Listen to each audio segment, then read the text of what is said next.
মমিনখারহাট জামে মসজিদের উদ্যোগে আজকের এই বিশাল তাফসীরুল কোরআনের প্রোগ্রাম। স্থান হচ্ছে মাধবদিয়া ময়েজউদ্দিন উচ্চ বিদ্যালয় মাঠ।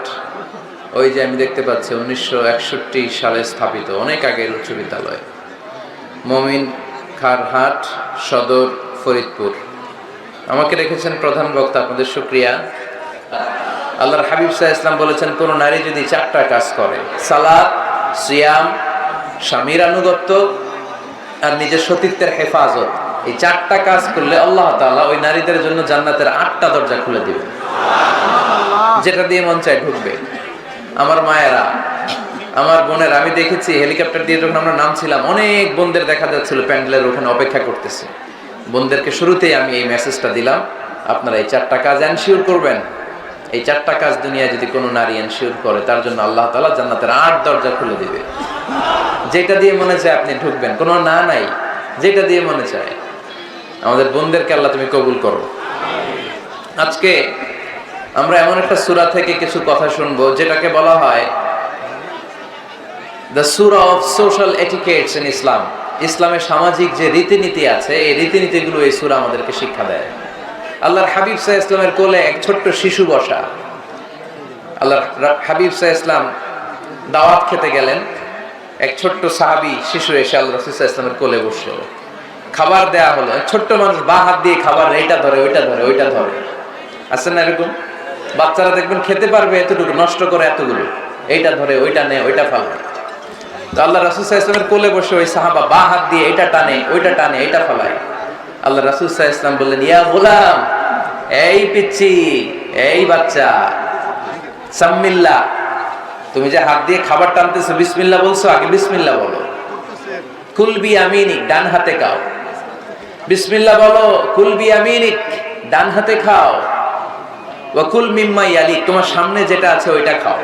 এরকম টানা হিচড়ে করো না। ওই সাহাবী বলেন, এই যে 3টা কথা, 3টা গাইডলাইন আল্লাহর হাবিব সাল্লাল্লাহু আলাইহি ওয়াসাল্লাম খাওয়ার আগে আমাকে দিয়েছিলেন, আমি মরার আগ পর্যন্ত এই গাইডলাইনের বাইরে কোনোদিন খাই নাই। সব সময় এভাবে। তো বাচ্চাদেরকে শিখাবেন যে বিসমিল্লাহ বলো, ডান হাতে খাও, সামনে যেটা আছে ওইটা খাও। একবার আল্লাহ রাসূল সাল্লাল্লাহু আলাইহি ওয়াসাল্লামের প্রিয় দৌহিত্র মানে নাতি হাসান রাদিয়াল্লাহু তাআলা আনহু, আল্লাহ রাসূল সাল্লাল্লাহু আলাইহি ওয়াসাল্লাম খুব ভালোবাসতেন হাসান রাদিয়াল্লাহু তাআলা আনহুকে এবং হুসাইন রাদিয়াল্লাহু তাআলা আনহু, এই দুইজনকে। ওনারা দুই ভাই আল্লাহ রাসূল সাল্লাল্লাহু আলাইহি ওয়াসাল্লামের পিঠে উঠে আল্লাহ রাসূল সাল্লাল্লাহু আলাইহি ওয়াসাল্লামের ঘোড়া বানিয়ে খেলতো। সুবহানাল্লাহ পড়বেন না? ঘোড়া হতো আল্লাহ রাসূল, ঘোড়া হতো কে? আর ঘোড়সওয়ার হতেন হাসান আর হুসাইন। আল্লাহ রাসূল সাল্লাল্লাহু আলাইহি ওয়াসাল্লাম বাবরি চুল রাখতেন, লম্বা চুল। ঘোড়ার ঘাড়ে যেমনি রশি থাকে, হাসান হুসাইন রাসূল সাল্লাল্লাহু আলাইহি ওয়াসাল্লামের চুলগুলোরে ধরে টেনে টেনে এরকম ঘোড়া ঘোড়া খেলতেন। সুবহানাল্লাহ বললেন না? তো হাসান রাদিয়াল্লাহু তাআলা আনহু একবার যাকাতের খেজুরের স্তূপ ছিল, উনি যে ছোট্ট মানুষ, খাবার দেখলি তো ছোট্ট বাচ্চারা খেতে আরম্ভ করে, এটা কি নিজের খাবার, হালাল না হারাম, এগুলো তো খেয়াল করে না। তো হাসান রাদিয়াল্লাহু তাআলা আনহু যাকাতের খেজুর নিয়ে খেতে আরম্ভ করলেন। আল্লাহ রাসূল সাল্লাল্লাহু আলাইহি ওয়াসাল্লাম এসে ওনার গলায় চেপে ধরলেন, চেপে জোর করে মুখ থেকে টেনে খেজুর বের করলেন আর বললেন, ইন্না লা নাকুলু সাদাকা। হাসান, তুমি জানো না আমরা হাশিমি খানদানের লোক, আমরা আলে মুহাম্মদ, আমার বংশের কেউ কোনোদিন তার গলা দিয়ে যাকাতের কোনো সম্পদ ঢুকাতে পারবে না। খবরদার হাসান, খবরদার নাতি, ফেলে দাও।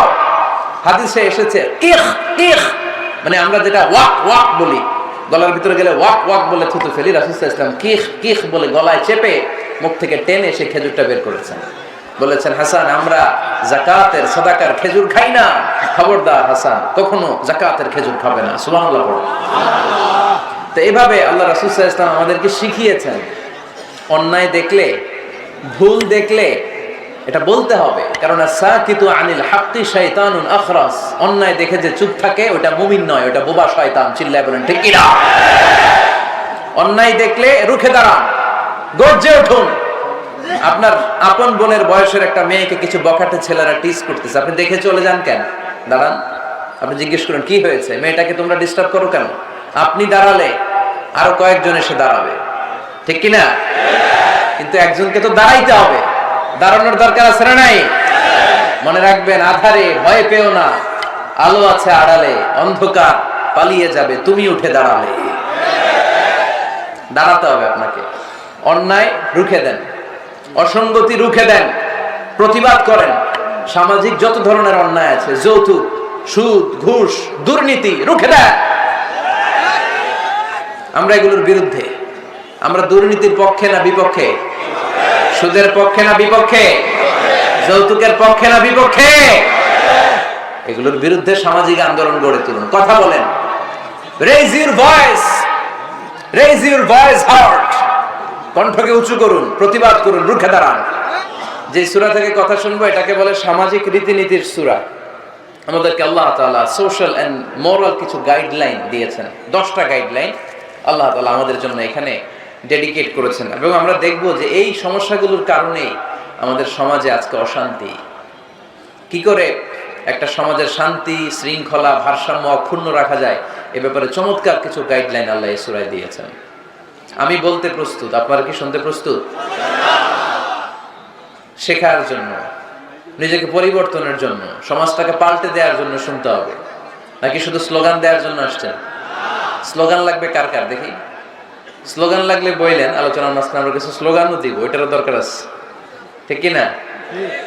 কিন্তু জীবন পাল্টানোর ওয়াজ হওয়া দরকার, যেটা আমাকে পরিবর্তন করে, আমার হৃদয় ছুঁয়ে যায়, আমার ফ্যামিলিকে পরিবর্তন করে দেয়, পরিবর্তনের ছোঁয়া যেন দেখা যায়, চাক্ষুষ। এরকম কথাবার্তা দরকার আছে না নাই? আমি কানে হাত দিয়ে চোখের পানি ছেড়ে জাহান্নামের ওয়াজ করলাম, আপনারাও কাঁদলেন। এরপর আমি জান্নাতের ওয়াজ করলাম, আপনারাও হাসলেন। মাটির নিচের ওয়াজ, আকাশের উপরের ওয়াজ, সমাজ পরিবর্তন হবে না, তাই না? তো সমাজ পরিবর্তনের জন্য সমাজের সমস্যাগুলো ধরে ধরে কথা বলা দরকার। শুনবেন আপনারা? সূরাটার নাম সূরাতু আল হুজুরাত। সূরাটার নাম কি? আল হুজুরাত। সবাই বলেন আল হুজুরাত। আল হুজুরাত শব্দটা হুজরা শব্দের বহুবচন, মানে কামরা। কামরা, ঘর। আল্লাহ রাসূল সাল্লাল্লাহু আলাইহি ওয়াসাল্লামের 9 জন স্ত্রী এট এ টাইমে বেঁচে ছিল। মোট স্ত্রী 11 জন, দাসী 2 জন, সব মিলে 13 জন। আর এট এ টাইমে বেঁচে ছিল 9 জন। আল্লাহর হাবিব সাল্লাল্লাহু আলাইহি ওয়াসাল্লামের আলাদা কোনো ঘর ছিল না। 9 বিবিরে 9টা ঘর করে দিয়েছিলেন। এগুলোরই বলে হুজরা। সুবহানাল্লাহ পড়েন। আমাদের এই যে এখানে যে মসজিদের নাম শুনলাম, এই মসজিদের ইমাম সাহেবের জন্য হুজরাখানা আছে না? কথা বলেন না কেন? আছে, মানে কামরা। তো আল্লাহ রাসূল সাল্লাল্লাহু আলাইহি ওয়াসাল্লাম 9 স্ত্রীর জন্য 9টা কামরা করে দিয়েছিলেন। তো উনি যখন ওখানে থাকতেন, মাঝে মাঝে দূর থেকে কিছু বেদুইন লোকেরা আসতো, যাদের মধ্যে সভ্যতা ভব্যতা আসে নাই। এরা এসে আল্লাহ রাসূল সাল্লাল্লাহু আলাইহি ওয়াসাল্লামকে ডাকা শুরু করতো। আমরা আমাদেরকে যেমনে ডাকি, আপনার নাম যদি হয় আব্দুল্লাহ, আমি আপনার বন্ধু হলে আপনারা ডাকবো, ওই আব্দুল্লাহ এদিকে আয়। এভাবে ডাকবো না? বন্ধু তো, তুই আমার বন্ধু, আব্দুল্লাহ এদিকে আয়। আব্দুর রহিম আমার বন্ধু, তো আমি ডাকবো এই আব্দুর রহমান এই। কিন্তু আল্লাহ রাসূল সাল্লাল্লাহু আলাইহি ওয়াসাল্লামের নাম হচ্ছে মুহাম্মদ, ওনারা কি ডাকা যাবে এই মুহাম্মদ এই? ডাকা যাবে? উনি কি আমাদের মতো মানুষ? উনি মানুষ, তবে অসাধারণ মানুষ, ঠিক কিনা? তো কিছু বেদুইন এসে দুপুরবেলা রাসূল সাল্লাল্লাহু আলাইহি ওয়াসাল্লাম বিশ্রাম নিচ্ছিলেন। তারা এসে বলতে আরম্ভ করলো, ইয়া মুহাম্মদ, ইয়া মুহাম্মদ, এই মুহাম্মদ এই, বের হও। আল্লাহ বরদাস্ত করলেন না। আল্লাহ বললেন, খবরদার, নিজেরা নিজেদেরকে যেমনে ডাকো, নবীর ওইভাবে ডেকো না, তোমাদের সব আমল বরবাদ হয়ে যাবে। অপেক্ষা করো, অপেক্ষা করো, অ্যাপয়েন্টমেন্ট নাও, পারমিশন নাও, সালাম দাও। কার কথা? চিল্লায় বলতে হবে কার? রব্বুল আলামিন বলেন, ইয়া আইয়ুহাল্লাযীনা আমানু লা তাদখুলু বুয়ুতান গায়রা বুয়ুতিকুম হাত্তা তাস্তানিসু ওয়া তুসাল্লিমু আলা আহলিহা যালিকুম খায়রুল লাকুম লাআল্লাকুম তাযাক্কারুন। পড়েন আল্লাহু আকবার। আল্লাহ বললেন, ও বিশ্বাসীরা শোনো শোনো, তোমাদের ঘর ছাড়া অন্য কারো ঘরে যদি যাও, অপরিচিত কারো বাসায় যদি যাও, যাওয়ার আগে অনুমতি নাও আর সালাম দাও। দেখেন সমাজ পরিবর্তনের ওয়াজ। অনুমতি নিতে হবে, সালাম দিতে হবে, পারমিশন নিয়ে যাবেন, অ্যাপয়েন্টমেন্ট নিয়ে যাবেন। অনেকে এমপির বাসায় যেয়ে ভিড় করে, এমপিরে পায় না, রাগ দেখে, আরে আসছি, এমপি হয়েছে তো কি হয়েছে, পাওয়া যায় না সময় মতো। এমপিরও কাজ আছে না নাই? উনি তো আপনাদের জন্যই কাজ করেন, যে মিটিং গুলো করে আপনাদের জন্য, এই নির্বাচনী এলাকার জন্য করে, এগুলো বুঝতে হবে। অনেক ব্যস্ত মানুষ। হুজুরের বাসায় যে, এই হুজুর নামে না এখনো, এতক্ষণ ধরে বসে আছি, 2 কাপ চা দিয়ে বসায় রাখছে আমাদেরকে, এরকম অভিযোগ আছে না নাই? কিন্তু হুজুরও মানুষ, হুজুরের ঘুমানো লাগে, হুজুরের গোসল করা লাগে, হুজুরের বিশ্রাম লাগে, হুজুরের ফ্যামিলি আছে, হুজুরও অসুস্থ হয়, হুজুর রোবট না, ঠিক কিনা? এগুলো একটু বোঝার চেষ্টা করবেন, একটু আমলে নেবেন। এজন্য সুন্নাহ হচ্ছে কারোর সাথে দেখা করার আগে অনুমতি নিয়ে যাওয়া। মোবাইল থাকলে ভাই বিকেলে একটু আসতে চাই, উনি যদি বলে হ্যাঁ আসেন, যাবেন, তাহলে 1 নাম্বার সুন্নাহ অ্যাপয়েন্টমেন্ট নেওয়া।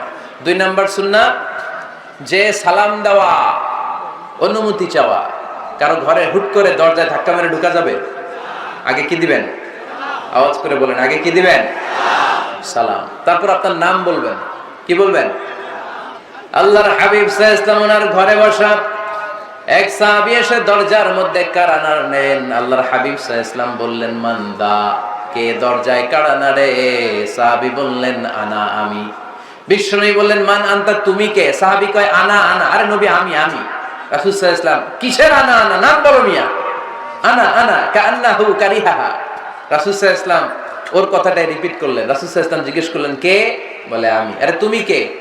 সাহাবী বলে, হুজুর আমি। আল্লাহ রাসূল বলে, আমি আমি, এটা কোনো নাম হইলো? নাম বলো। আল্লাহ রাসূল সাল্লাল্লাহু আলাইহি ওয়াসাল্লাম রেগে গিয়ে 2 বার বললেন, আমি আমি। তা আমি বললেন না, আবার নামটা বলবেন। আমি কোনো নাম হইলো?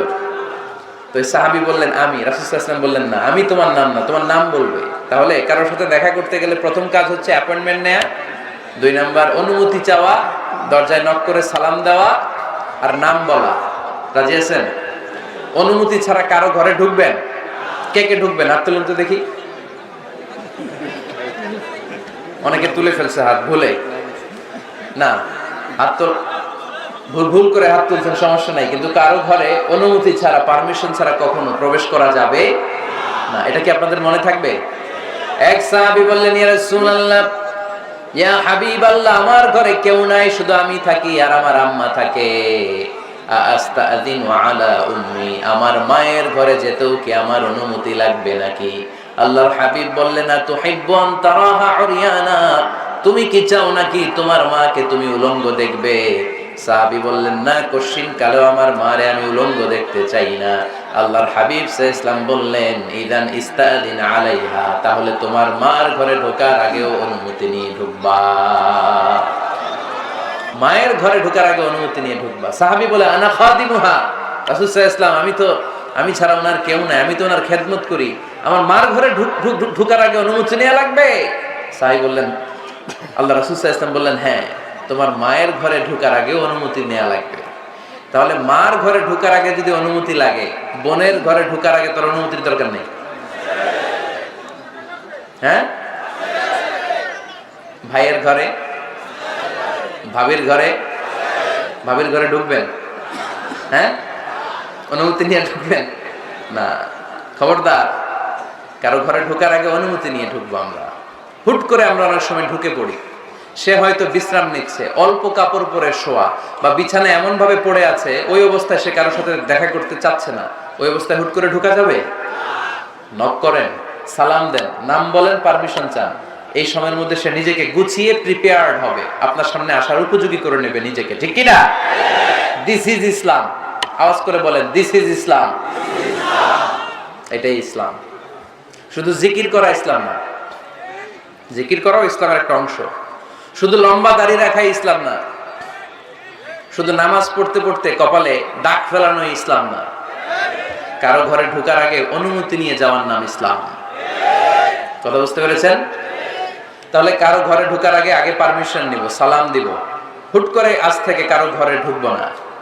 ইনশাআল্লাহ পড়বেন না? রব্বুল আলামিন এই সূরাটা শুরু করলেন ঈমানদারদেরকে ডেকে। এই সূরার মধ্যে রব্বুল আলামিন 5 বার ঈমানদারদেরকে ডাক দিয়েছেন, আর একবার গোটা বিশ্বের সব মানুষদেরকে ডাক দিয়েছেন। পড়েন সুবহানাল্লাহ। আল্লাহ বললেন, ইয়া আইয়ুহাল্লাযীনা আমানু লা তুকদ্দিমু বাইনা ইয়াদাইল্লাহি ওয়া রাসূলিহি ওয়াত্তাকুল্লাহ ইন্নাল্লাহা সামিউন আলীম। আল্লাহ বললেন, অবিশ্বাসীরা শোনো, প্রথম গাইডলাইন, এই সমাজে যদি শান্তি চাও, সমাজটারে যদি সুন্দর বানাতে চাও, আল্লাহ আল্লাহ রাসূলের বিধানের উপরে কোনো কথা বলো না। আল্লাহ আল্লাহ রাসূল যেই বিধান দিয়েছেন ওই বিধানটাই ফাইনাল। আল্লাহ আল্লাহ রাসূল যা বলছে ওইটা ফাইনাল না আমার যা মন চায় ওইটা ফাইনাল? কারটা ফাইনাল? আল্লাহ আল্লাহর রাসূলেরটা final.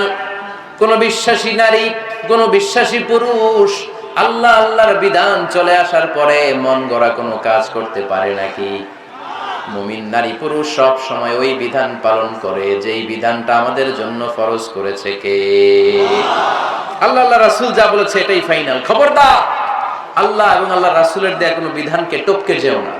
Don't try to be over smart, বেশি স্মার্ট হতে যেও না। যতটুকু ইসলাম দিয়েছে ওইটার মধ্যেই থাকো। ইসলামের চেয়ে বেশি স্মার্ট কোনো কিছু হতে পারে? ইসলামের চাইতে কোনো কিছু বেশি মডার্ন হতে পারে? আল্লাহর দেয়া, আল্লাহ রাসূলের দেয়া কোনো আইনের চেয়ে কোনো স্মার্ট আইন পৃথিবীবাসী বানাতে পারে? এজন্য আল্লাহ বললেন, ওয়ামা কানা লিমুমিনিন ওয়ালা মুমিনাতিন ইযা কাদাল্লাহু ওয়া রাসূলুহু আমরান আন ইয়াকুনা লাহুমুল খিয়ারাতু মিন আমরিহিম। আল্লাহ আল্লাহর রাসূলের বিধান যখন জানা হয়ে যায়, কোনো মুমিন বান্দা বান্দি তাদের আর নিজেদের পক্ষ থেকে কোনো অপশন থাকে না, কোনো চয়েস নাই। আমার আল্লাহ বলেছে 5 ওয়াক্ত নামাজ জামাতের সাথে পড়ো, এর উপর আমাদের কোনো কথা আছে নাকি? আল্লাহ নারীদেরকে বললেন হিজাব পরে রাস্তায় বের হও, এর উপরে কোনো কথা আছে নাকি?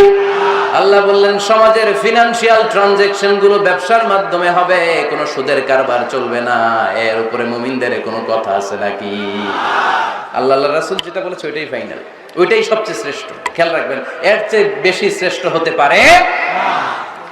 এক সাহাবী বললেন আমি সারা রাত তাহাজ্জুদ পড়ব, ঘুমাবো না। এক সাহাবী বলল আমি আর স্ত্রীদের কাছে যাব না। আরেক সাহাবী বলল সারা বছর আমি রোজা রাখবো, আমি কোনোদিন রোজা ভাঙবো না। আল্লাহ রাসূল সাল্লাল্লাহু আলাইহি ওয়াসাল্লাম রেগে গেলেন, কারণ আল্লাহ রাসূল সাল্লাল্লাহু আলাইহি ওয়াসাল্লাম কি এগুলো শিখাইছেন আমাদেরকে? সারা রাত তাহাজ্জুদ এগুলো শিখাইছে? সারা বছর রোজা শিখাইছে? স্ত্রীদের থেকে আলাদা দূরে দূরে থাকা এগুলো শিখাইছে? রাসূল সাল্লাল্লাহু আলাইহি ওয়াসাল্লাম রেগে গেলেন। দেখেন what a check and balance, ইসলাম কতটা ভারসাম্যপূর্ণ জীবন ব্যবস্থা। আল্লাহ রাসূল সাল্লাল্লাহু আলাইহি ওয়াসাল্লাম ডেকে বলেন কার এত সাহস যে বলেছে সারা রাত তাহাজ্জুদ পড়বে? কই, আমি নবী তো সারা রাত তাহাজ্জুদ পড়ি না, আমি নবী তো তাহাজ্জুদ পড়ি আবার ঘুমাই, তো আমি ঘুমাইয়া আল্লাহর এত বড় প্রিয় বান্দা হতে পারি, তোমার সমস্যা কোথায়? আমি নবী হয়ে 11 জন স্ত্রীর সাথে মেলামেশা করতে পারি, তোমার মিশতে সমস্যা কোথায়? আমি নবী রোজা রাখি, আবার মাঝে মাঝে রোজা রাখি না, দিনের বেলা খাই, এভাবে মানতে তোমার সমস্যা কোথায়? ইন্নী লা আখশাকুম লিল্লাহি ওয়া আতকাকুম লাহু, আমি নবী সবার চাইতে বেশি আল্লাহরে চিনি, আমার নবীর চাইতে আল্লাহরে বেশি কেউ চিনে? আরে নবী তো আমাদেরকে আল্লাহকে চিনিয়ে দিয়েছে, চিল্লায় বলেন ঠিক কি না? আমার নবীর চাইতে কেউ বেশি বুজুর্গ হতে পারবে না, আমার রাসূলের চাইতে কেউ বেশি আল্লাহওয়ালা হতে পারবে। তার মানে রাসূল যতটুকু শিখিয়েছে অতটুকুই শ্রেষ্ঠ। এটা টপকিয়ে, এটার উপর দিয়ে অ্যাডভান্স হয়ে সামনে যাওয়া যাবে? বেশি বোঝা যাবে না। খবরদার, রাসূল যেটা শিখিয়েছেন অতটুকুর মধ্যে থাকতে হবে, তাহলে কল্যাণ আর বরকত দিবে কে? মাগরিবের ফরজ নামাজ কয় রাকাত? কয় রাকাত? ফরিদপুরের কেউ যদি বলে আমি অনেক বড় আল্লাহর ওলি, আমি 5 রাকাত পড়বো সওয়াব বেশির জন্য, হ্যাঁ কি কয়? হবে না। 5 রাকাত তো সেজদা কয়েকটা বেশি আছে, এটার মধ্যে রুকু কয়েকটা বেশি, কষ্টও বেশি, হবে? কথা কয় না, হবে? রমাদানের 30 দিন রোজা রাখা ফরজ, আপনি যদি বলেন না রমজানে না রেখে এটা আমি শাবান, জুলকাদ, জুলহাজ 3 মাস টানা 90 দিন রেখে দিব, বেশি রাখবো আমি, হবে? হবে? কারণ বেশি বুঝছে। কারণ কি? আল্লাহ রাসূলের চাইতে বেশি বোঝা যাবে, আল্লাহ রাসূলের চাইতে বেশি বুজুর্গ সাজা যাবে। খবরদার, নেভার বি অ্যাডভান্সড ফ্রম আল্লাহ এন্ড হিজ রাসূল। আল্লাহ এবং আল্লাহ রাসূলের চাইতে আমরা অ্যাডভান্স হব না। আল্লাহ আল্লাহ রাসূল যা দিয়েছেন ওইটাই ফাইনাল। ওইটা কি ফাইনাল? আওয়াজ করে বলেন ওইটা কি?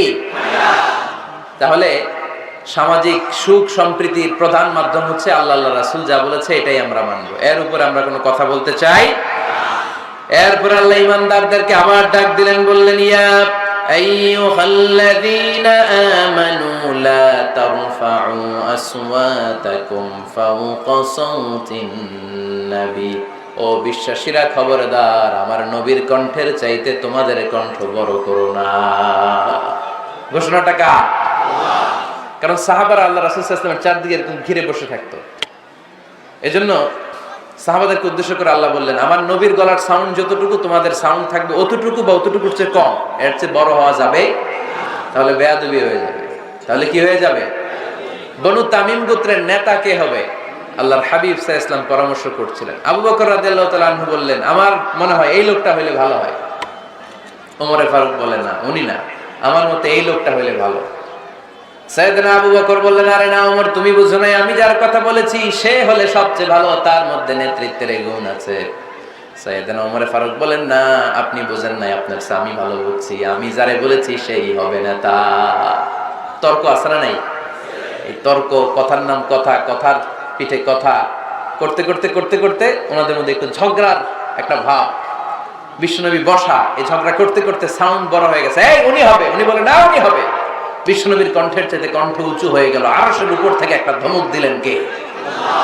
আল্লাহ বলেন, খবরদার লা তারফাউ আসওয়াতাকুম ফাওকা সাওতিন নবী, নবীর কণ্ঠের চাইতে কণ্ঠ উঁচু করো না। ওয়ালা তাজহারু লাহু বিল কওলি কাজহারি বা'দিকুম লিবা'দ আন তাহবাতা আমালুকুম ওয়া আনতুম লা তাশউরুন। নবীর কণ্ঠের চাইতে তোমাদের কণ্ঠ যদি উঁচু হয়ে যায়, তোমাদের সব নেক আমলগুলো আমি আল্লাহ বাতিল করে দেব। ধমকটা ছোট না বড়? ছোট না বড়? মনোযোগ আছে আপনাদের? যদি নবীর কণ্ঠের চাইতে তোমাদের কণ্ঠ বড় হয়, জীবনে যত ইবাদত করছো সব বাতিল, নামাজগুলো বাতিল, কাজে আসবে না। হজ করছো বাতিল, রোজা রেখেছো বাতিল, সব বাতিল। বেয়াদবি করেছো নবীর সাথে, চিল্লায় বলেন ঠিক কিনা? নবীর কণ্ঠের চাইতে নিচু হতে হবে কণ্ঠ। এই আয়াত আসার পরে সাহাবারা তো এমন ভয় পেলেন, এবার নবীর কাছেই কেউ আসে না। সুবহানাল্লাহ কইবেন না? ভয়ে আসে না, ভয়ে না জানি আমার কণ্ঠ আবার নবীর কণ্ঠের চাইতে উঁচু হয়ে যায়। ওমরে ফারুক রাদিয়াল্লাহু তাআলা আনহু ডানে ঘুরে বায়ে ঘুরে কাছে আসে না। আবু বকর রাদিয়াল্লাহু তাআলা আনহু ডানে ঘুরে বায়ে ঘুরে কাছে আসে না। আল্লাহর হাবিব ওমরে ফারুককে ডাক দিলেন, এই ওমর সামনে আসো, এদিকে আসো। ওমরে ফারুক আসলেন, কিন্তু ওমরে ফারুক এত আস্তে আস্তে কথা বলেন, বিশ্বনবী ওমরে ফারুকের কথা কানে শোনে না। সুবহানাল্লাহ নাই? এত আস্তে আস্তে ওমরে ফারুক কথা বলেন, বিশ্বনবী শুনতে পান না। ওমর কি বললা, একটু জোরে বলো না। ওমরে ফারুক একটু জোরে বললেন, তাও শুনেন না। বিশ্বনবী বললেন, আরেকটু সাউন্ড বড় করে বলো, আমি তো শুনি না, জোরে বলো। ভয়, কারণ কণ্ঠ যদি উঁচু হয়ে যায় আমার নবীর কণ্ঠের চাইতে, জীবনের সব ইবাদত শেষ। এজন্য কথা কওয়ার দরকার নেই, ইবাদতগুলো ঠিকঠাক আওয়াজ করে পড়তে হবে, আল্লাহু আকবার। তাহলে 2 নাম্বার গাইডলাইন, লা তারফাউ আসওয়াতাকুম ফাওকা সাওতিন নবী, নবীর কণ্ঠের চাইতে কণ্ঠ উঁচু করো না। আপনারা হজ উমরা করেছেন কে কে দেখি? মাশাআল্লাহ, হাত নামান। যারা আমরা করি নাই, আমরা আল্লাহর কাছে কামনা করি, আল্লাহ আমাদেরকেও তুমি যাওয়ার তৌফিক দাও। আমিন। আমরাও যেন আমার নবীর কবরের সামনে দাঁড়িয়ে নবীর সালাম করতে পারি, তৌফিক দাও। আমিন। আমরাও যেন রাউদাতুম মিন রিয়াদিল জান্নাহে ঢুকে 2 রাকাত নামাজ পড়তে পারি, তৌফিক দাও। আমিন। তোমার ঘরটা যেন তাওয়াফ করতে পারি, তৌফিক দাও। আমিন। মক্কা মদিনার ঐতিহাসিক জায়গাগুলো যেন দেখে হৃদয়টাকে ঠান্ডা করতে পারি, আল্লাহ তৌফিক দাও। আমিন। তো যারা গিয়েছেন তারা জানেন, মসজিদে নববীতে নামাজের পরে আপনারা যখন পূর্ব দিকে, প্রথম কাতারের পূর্ব দিকে সবাই লাইন ধরে যেতে যেতে প্রথমে বাম দিকে পড়ে রাউদাতুম মিন রিয়াদিল জান্নাহ, জান্নাতের বাগান সমূহ থেকে একটা বাগান। পুরো মসজিদে নববীর কার্পেটের এক কালার, ওই রাউদাতুম মিন রিয়াদিল জান্নাহর কার্পেটের আরেক কালার। আল্লাহ রাসূল সাল্লাল্লাহু আলাইহি ওয়াসাল্লামের ঘর আর মিম্বার এতটুকু জায়গাকে অন্য কালারের কার্পেট দেয়া হয়েছে। এটা দুনিয়ার বুকে জান্নাতের টুকরার মধ্যে থেকে একটা টুকরা। সুবহানাল্লাহ। হাজিরা খুব ভিড় করে এখানে নামাজ পড়ার জন্য। এটা বাম দিকে পাবেন। এরপরে যেতে যেতে কিছু দূর যাওয়ার পরেই বাম দিকে পাবেন বিশ্বনবী সাল্লাল্লাহু আলাইহি ওয়াসাল্লামের কবর, আল কবর আশ শরীফ। আমার নবী এখানে শুয়ে আছে। যেই নবীর কথা আজীবন ওয়াজে শুনলেন, যেই নবীরে নামাজের তাশাহুদে বসে সালাতু সালাম করে শোনা, যেই নবীর জন্য দেহের তাজা রক্ত আমরা বিলিয়ে দিতে রাজি, ওই নবীর কবরের সামনে যে যখন দাঁড়াবেন আর ভাববেন আমার আর নবীর থেকে ব্যবধান 5-6 হাত, এইখানে আমার নবী শুয়ে আছে, এইখানে আমি, আপনি কি ধৈর্য ধারণ করতে পারবেন? কথা বলেন, নিজেকে সামলে রাখতে পারবেন? আমার নবীর কোন উম্মত প্রথম যখন উমরা করতে যায়, হজ করতে যায়, নবীর কবরের সামনে দাঁড়িয়ে নিজেকে সামলে রাখতে পারে না, চিৎকার দিয়ে কান্না আসে, চোখ দিয়ে ধা ধা করে অশ্রু ঝরে। যেই নবীর ভালোবাসা আমার হৃদয়ের মধ্যখানে, আমার নবী নাকি শোয়া আছে এই জায়গায়, এই জায়গায় আমার নবী শোয়া। সহ্য হয় না, বুক ফেটে চিৎকার আসে, কিন্তু চিৎকার দেয়া যায় না। কারণ যে আয়াতের তাফসীর আপনাদেরকে শোনাচ্ছি, এই আয়াতটা বিশ্বনবীর কবরের উপরে লেখা। লা তারফাউ আসওয়াতাকুম ফাওকা সাওতিন নবী, তুমি নবীর দরবারে এসেছো, এখানে বড় গলায় আওয়াজ করে কোনো কথা বলা যাবে না, চিল্লায় বলেন ঠিক কি না? এই আয়াতটা আজও লেখা নবীর কবরের উপর, লা তারফাউ আসওয়াতাকুম ফাওকা সাওতিন নবী। এটা নবীর দরবার, এখানে চিৎকার চেঁচামেচি করে দুরূদ পড়া যাবে না, লাফালাফি করা যাবে না, ভদ্রভাবে আন্তরিকতার সাথে বিনয়ের সাথে নবীরে সালাম দিতে হবে। সুবহানাল্লাহ পড়ো। আল্লাহ রাসূল সাল্লাল্লাহু আলাইহি ওয়াসাল্লাম আমাদের থেকে বিদায় নিলেন, কিন্তু এই আয়াতের হুকুম আজও আছে না নাই? অনুরূপ ভাবে যারা আমাদের উস্তাদ, মা বাবা, আধ্যাত্মিক নেতা, ধর্মীয় গুরু, ইসলামী আন্দোলনের নেতা, তাদের সামনেও উচ্চবাচ্য করে আওয়াজ করা যাবে, তাদের সাথে ভদ্র ভাষায় কথা বলার দরকার আছে না নাই? তাহলে দুইটা গাইডলাইন আমরা পেলাম। প্রথম গাইডলাইন হচ্ছে আল্লাহ রাসূল যা বলেছে এটাই ফাইনাল, এটাই কি? কথা বুঝে নাই? আল্লাহ রাসূল যা দিয়েছে সেটা কি ফাইনাল। আর দুই নাম্বার হচ্ছে নবীর কণ্ঠের চাইতে কণ্ঠ উঁচু করা যাবে যাবে না। তিন নম্বরে আল্লাহ মুমিনদেরকে আবার ডাক দিলেন, বললেন ইয়া আইয়ুহাল্লাযীনা আমানু ইন জাআকুম ফাসিকুম বিনাবাইন ফাতাবায়ানু। কেউ যদি তোমাদের কাছে কোনো সংবাদ নিয়ে আসে, সংবাদটা বিশ্বাস করার আগে যাচাই করে নাও। আদেশটা কার? জোরে বলেন। আমরা কিছু শুনলেই বিশ্বাস করি, এরকম আছে না নাই? যা শুনে তাই বিশ্বাস করে, এরকম করা যাবে? তো কি করবেন তাইলে? হ্যাঁ, কি করতে হবে? ঠিক না বেঠিক? হ্যাঁ, ঘটনাটা ঠিক না বেঠিক, এটা আমাদেরকে যাচাই করতে হবে। You have to justify the news, you have to verify the report. Whatever you found in social media or Facebook, don't share. Think twice before you share, man. Share করার আগে দুইবার ভাববেন যে শেয়ার করব কি করব না। একটা কিছু পাইলেই শেয়ার মেরে দেয়, সে দিচ্ছে শেয়ার, তার বন্ধু দেয় শেয়ার, পুরা ফেসবুকের মধ্যে মারামারি আছে না নাই?